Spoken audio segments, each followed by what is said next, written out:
अस्सलाम वालेकुम। तो अब हम FCNS के न्यूमेरिकल्स जो हैं वो स्टार्ट कर रहे हैं, जो कि हमारा कल क्विज है इसका से। तो पहला न्यूमेरिकल हम देख लेते हैं। इन TDM सर्किट, आसान है, सिर्फ अंडरस्टैंडिंग है थोड़ी सी, और इसमें थोड़ी सी वर्डिंग्स आपको अपने हिसाब से अपने माइंड से लिखनी पड़ेगी, लेकिन वो मैं बताता हूँ। वैसे तो क्वेश्चन में से जो होगा उसी को लिखना है यहाँ पे, तो इतना मुश्किल भी नहीं है। इन TDM, तो TDM का मतलब समझ लो टाइम डिवीजन मल्टीप्लेक्सिंग। सही है। तो पहले हमें क्या दिया हुआ है, टाइम डिवीजन मल्टीप्लेक्सिंग, इसको चीज़ लिख लेना TDM को। सही। एक हमारे पास ये TDM है, और एक और होता है वो FDM होता है, वो होता है फ्रीक्वेंसी डिवीजन मल्टीप्लेक्सिंग। तो TDM का हमें एक कॉन्सेप्ट पता है कि इसके अंदर जो पूरी फ्रीक्वेंसी होती है वो किसी एक यूज़र के पास जा रही होती है, और इसके अंदर फ्रीक्वेंसी डिवाइड्स हुई होती है। सही है। मतलब इसके अंदर आपके सारे एक स्लॉट्स होते हैं। सही है। हर स्लॉट की फ्रीक्वेंसी होती है, और हर स्लॉट की फ्रीक्वेंसी एक यूज़र को जारी होती है। सही है। मैं यहाँ पर बता देता हूँ फिर TDM का। सही है। ये TDM होता है। TDM के अंदर स्लॉट्स होते हैं। सही है। स्लॉट्स होते हैं, और हर स्लॉट किसी न किसी एक यूज़र के पास जा रहा होता है। सही है। किसी न किसी एक यूज़र के पास जा रहा होता है। एक होता है FDM। सही है। FDM क्या होता है कि फ्रीक्वेंसी को डिवीजन मेथड, यानी कि जो इसके अंदर हमारी फ्रीक्वेंसी जो कि एक यूज़र यानी कि 1 GB की जो पूरी फ्रीक्वेंसी थी वो एक यूज़र के पास जा रही थी। इसके अंदर क्या होता है, 1 GB की फ्रीक्वेंसी होती है, उसके स्लॉट्स होते हैं, और वो 1 GB कई यूज़र्स के अंदर डिवाइड होती है। जैसे 4 यूज़र हैं। सही है। तो 4 यूज़र के पास उस 1 GB के अंदर से ही सारा डेटा जा रहा है। इसके अंदर 1 GB सिर्फ एक यूज़र को, फिर दूसरी अलग स्लॉट होगा, दूसरी फ्रीक्वेंसी वो अलग। सही है। तो ये इनका डिफरेंस होता है। ये बात समझ आ गई। सही है। अब हम इसके उस पे टॉपिक पे चलते हैं। हमारा जो न्यूमेरिकल है उसमें लिखा है in TDM circuit switch network how much time it will take to transfer 640,000 bits. क्या बोल रहे हैं कि भाई कि हमारा एक सर्किट स्विच है जो TDM को फॉलो कर रहा है, कितना टाइम लेगा ट्रांसफ़र करने के लिए 640,000 बिट्स को, 640,000 बिट्स फाइल को ट्रांसफ़र करने के लिए कितना टाइम लेगा, with a TDM of 24 slots. यानी कि मैंने बताया TDM सर्किट है तो वो 24 स्लॉट्स के अंदर डिवाइडेड है, और उसकी स्पीड यानी कि ट्रांसफ़र की स्पीड कितनी है, 1.36 Mbps। सही है। MBS में दिया हुआ है। Suppose it takes 500 milliseconds to establish end to end circuit. 500 milliseconds वो इसलिए कह रहे हैं क्योंकि वहाँ एक बिट को इतने सेकेंड्स लग रहे हैं, तो वो हमसे पूछ रहे हैं कि 640,000 टोटल बिट्स को कितना टाइम लगेगा। 500 मिली सेकेंड्स जो हैं वो सिर्फ एक बिट को ट्रांसफ़र होने में लग रहे हैं। कितनी बिट्स को, एक बिट को। 500 मिली सेकेंड्स सिर्फ एक बिट को ट्रांसफ़र होने में लग रहा है। ये बात समझ लो। और हमसे वो पूछ रहा है कि 64,000 बिट्स को कितना टाइम लगेगा, 640,000 बिट्स को कितना टाइम लगेगा। ओके हो गया। अब देखो, अब इसका पहले हम शुरू से एक एक करके बनाएंगे। सबसे पहले हमारे पास जो बिट रेट है, यानी कि जो हमारे पास कितनी स्पीड से जा रहा है, ये तो बिट्स थी ना, ये बिट्स थी हमारे पास। बिट रेट यानी कि वो बिट कितनी तेज़ी से जा रही हैं। रेट का मतलब क्या होता है, रेट का मतलब होता है कि स्पीड, कितना टाइम लग रहा है। सही है। और हमारे पास जो बिट है वो ये है, तो बिट रेट हमारा कितना है, 1.536 बिट रेट। मैं यहाँ पर BR लिख रहा हूँ। सही है। BR बिट रेट है। बिट रेट कितना है हमारे पास, 1.536 Mbps, 1.53 Mbps। अच्छा, इनके कन्वर्जन्स देख लो। जब किलोबाइट्स होंगे, जब K आएगा लिखा हुआ, kbps होगा, तो उसको हम एक्सपोनेंट 3 से शो करेंगे। जब मेगा यानी कि ये Mbps लिखा हुआ आएगा तो हम उसको 6 से शो करेंगे। सही है।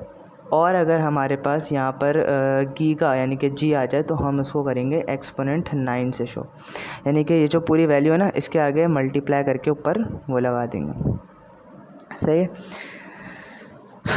अच्छा, अब हमें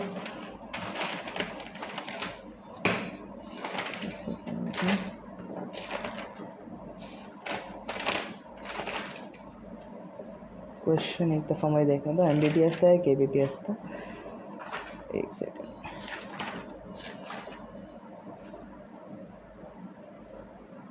हाँ, तो ये Mbps ही था। सही हो गया। अच्छा, अब हमने क्या करना है, यहाँ पे स्लॉट्स देखना है। स्लॉट्स हमारे पास क्या थे, स्लॉट्स थे 24 स्लॉट्स थे, सही है। उसके बाद हमारे पास इस्टेब्लिश 500 मिली सेकेंड्स थे। 500 मिली सेकेंड्स यानी कि जो टाइम एक को करने में लग रहा है, यानी कि टाइम जो एक बिट को ट्रांसफ़र में लग रहा था वो हमारे पास है 500 मिली सेकेंड्स। ये बात समझ आई, 500 मिली सेकेंड्स था। अब हमारे पास यहाँ पर सबसे पहले हमें क्योंकि हमें रेट निकालना है, यानी कि कितनी रेट से TDM के अंदर ट्रांसमिशंस हो रही हैं, कितनी रेट से हमारी जो वो हैं वो जा रही हैं। तो वो हमें कैसे निकालेंगे, हम पहले तो हम बिट रेट लिखेंगे, यानी कि जितना टाइम एक बिट को लग रहा है हम उतना टाइम लिखेंगे पहले। सही, बिट रेट हमारे पास क्या है कि 1 MBPS है हमारे पास, कि एक को कितना टाइम लगेगा, मतलब इतनी स्पीड है हमारे पास कि बिट रेट की स्पीड कितनी है। और हमारे पास और क्या दिया हुआ है, स्लॉट्स दिया हुआ है, यानी कि 24 स्लॉट्स हैं। सही है, 24 स्लॉट में ये सारी जो हैं बिट्स स्टोर्ड हैं, 64,000 बिट्स इसके अंदर स्टोर्ड हैं। कितनी MBs के ज़रिए, इतनी MBs के ज़रिए ये वाली बिट्स ट्रांसफ़र हो रही हैं जल्दी 1.53 MBPS 1.536। अब क्योंकि मैंने बोला था MBPS है, तो MBPS का क्या होता है, एक्सपोनेंट 6। मैं एक्सपोनेंट 6 कर दूंगा और डिवाइड करके 24 कर दूंगा। बिट रेट हमारे पास आ जाएगा 64 kbps 64 kbps। सही है। अच्छा, 64 kbps जब इसको कैलकुलेट करोगे ना तो तुम्हारा आंसर आएगा 6400। सही है, 6400 आंसर आएगा। अब क्योंकि हमें पता है कि भाई 6400 जो होता है वो किलो के इक्वल होता है। 1 किलो कितने के इक्वल होता है, 1 किलो इज इक्वल टू 100। सही है, 1 किलो इज इक्वल टू 100 होता है। सही है, तो किलो हमने यहाँ पर इस तरीके से लिख दिया कि भाई अगर हमारे पास 100 हैं तो उसको हम 1 किलो लिख सकते हैं। सही है, और अगर हमारे पास 6400 हैं तो हम उसको 64 के लिख सकते हैं, बस वो आगे BPS आ गया। सही है, ये कन्वर्जन कर लेना। तो ये आंसर तुम लोगों का आएगा। उसके बाद हमारे पास क्या है, अब हमें इसका L/R ढूंढना है। L/R हमें ढूंढना है, जो कि हमारा मतलब L होता है नंबर ऑफ़ बिट्स। सही है, नंबर ऑफ़ बिट्स हमारे पास जो भी हमारे पास नंबर ऑफ़ बिट्स होते हैं 640,000 हमारे पास क्या है, नंबर ऑफ़ बिट्स। तो नंबर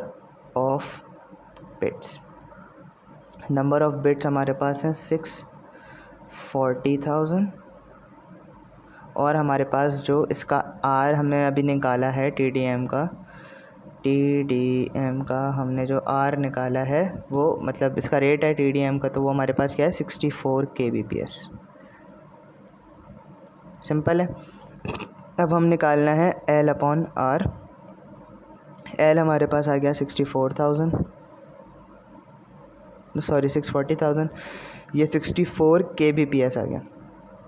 तो हम इसको ऐसे भी लिख सकते हैं कि 64 एक्सपोनेंट 6 लिख सकते हैं इसको, सिंपल है।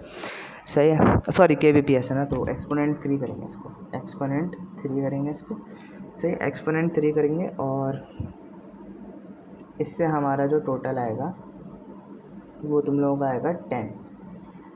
सही, या तो मतलब अगर 64 से करोगे या तो 10 आएगा। सही है, और इसको अगर हमें सिर्फ 64 से अगर करोगे, 64 से डिवाइड करोगे तो फिर वो 10,000 आएगा। सही है, 64 से करोगे 10,000 आएगा, और अगर इससे करोगे तो फिर तुम्हारा सिर्फ 10 आएगा। सही, तो अब क्योंकि 10,000 मैंने बोला तो 1000 में क्या होता है, देखो ये इसके समझ लो, इसके आगे जो है 64 के आगे 3 0, तो 3 से 3 कैंसिल हो जाएंगे, 1 बचेगा, यानी कि ये 10,000 ऐसा आ जाएगा लिखा हुआ। तो 10,000 का मतलब जब 3 0 आ जाए इस तरीके से तो हम इसको मेगाहर्ट्ज़ में कहते हैं, क्योंकि 1000 क्या होता है, मेगाहर्ट्ज़ में होता है। सही है, वो हमारे पास 6400 था, ये 100 की वैल्यूज़ थी। सही है, अगर हम 6400 कहें वो अलग बात है, लेकिन हमने इसको कंबाइन करके कहा तो 6400 बन रहा है। ये बन रहा है 10 और 1000, तो हम लिखेंगे 10 मेगा यानी कि MBPS। ये बात भी समझ आ गई।